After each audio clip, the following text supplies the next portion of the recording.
April 2nd, 2020. I'm in my third week of social distancing, working at home on class projects. This is my Arri 235 cine camera. It shoots 35mm film, and it's put together in a usable state. There's no lens on it right now, but this is what it looks like when I'm shooting. And I don't have a case that will hold it when it's in its assembled state. So I've been working on making one. Back in December, I made a partial model. Come on, focus. Partial model of the 235, but it was lacking a lot of detail, and the camera body is just kind of a block, an extruded block. So I spent, I don't know, about, God, I don't know how many hours, probably about 40 hours, maybe 60 hours, beefing up the model, adding details like the shutter housing here and a proper lens. This is an Arri Ultra Prime lens. And then I added the various bosses on the camera. I did not add the viewfinder because that's above the foam insert, so it wasn't necessary to model it.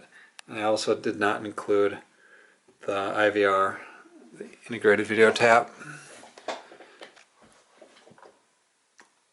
So that's the model, and I need it to sit in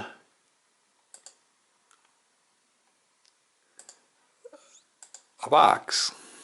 So I made this little box here.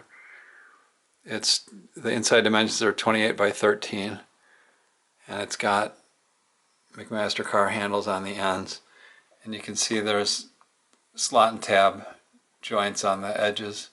So this will be routed in 1/2-inch birch plywood, and the camera goes inside it.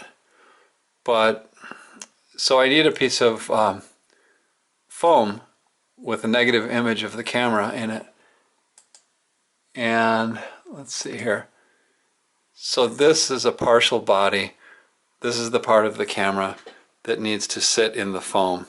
So it would be like this in the box. So the camera, you drop the camera in the box, and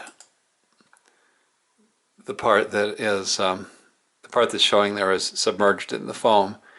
And so it'd be nice to make a box and cast polyurethane or polyethylene foam around this and have a foam body that, you know, fits the camera like a glove.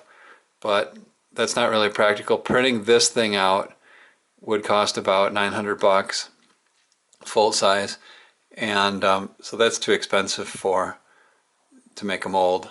Plus there's a lot of things that could go wrong with the mold. Oh, this isn't the final body.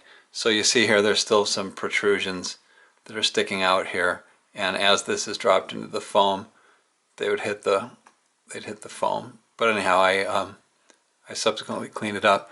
Anyhow, so I've got this negative image, and what I decided to do was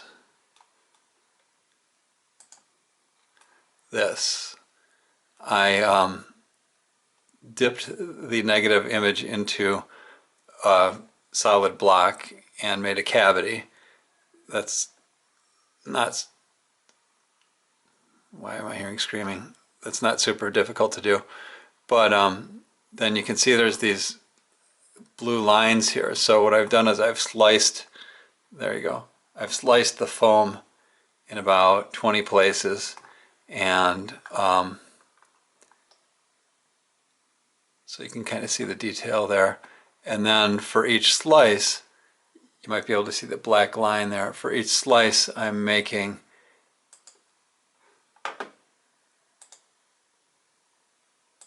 a sketch. Well, I'm not. The software is. So I wind up with a sketch like this for every slice, and most of the slices are 1/2-inch slices. There's a couple where it needed to be 3/4 of an inch to line up properly with the features. So then I will output each layer as a separate drawing and send it to a job shop that has a water jet cutter. And I should be able to get all of the 1/2 inch slices on one 48 by 108 inch sheet of 1/2 inch closed cell polyethylene.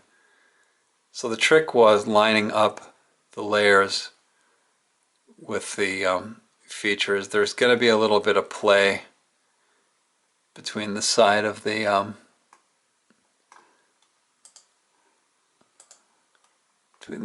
magazine.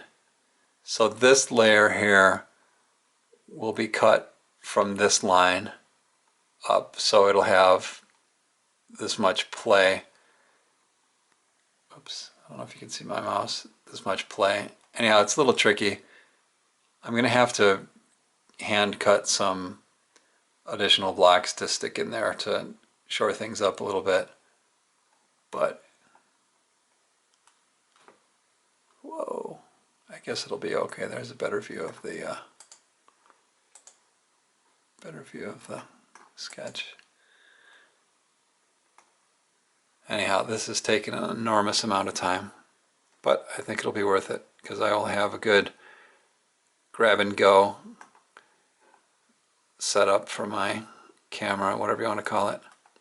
All right, that's all I have to say about that.